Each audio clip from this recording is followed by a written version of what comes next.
একটা বাটা অফিসে মাটি টাকাই দিয়ে আমার আশা করি ওর আব্বু আসে সকাল সকাল, ওর আব্বু আসছে আমার আসার 5 মিনিট আগে। আচ্ছা নিচে আপনারা খুলিলেন?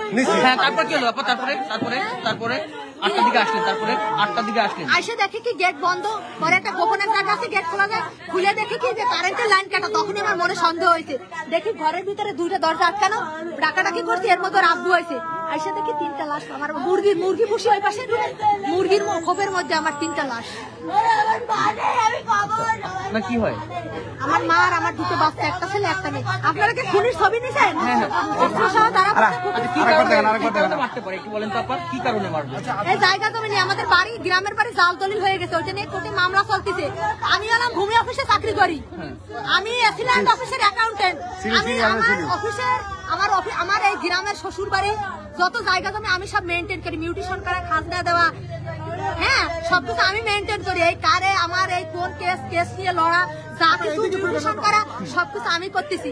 এইটা নিয়ে আমাদের পরে শত্রুতা, সেই শত্রুতার জের ধরে আমার বাচ্চাদের আর আমার বাচ্চা দুটো করে আমার মারে খুন করছে। আপনি আরেকবার বাইক করেন তো, ছবিটা আরেকবার। আমি স্যার বলতে পারি, এই যে স্যার সে স্বামী মাহমুদ,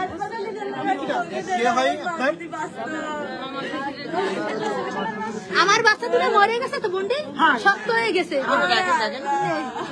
নেই তো শোনা, ওটা শান্ত। কয়টার সময় এসে? আমরা এই যে 7:30টার সময়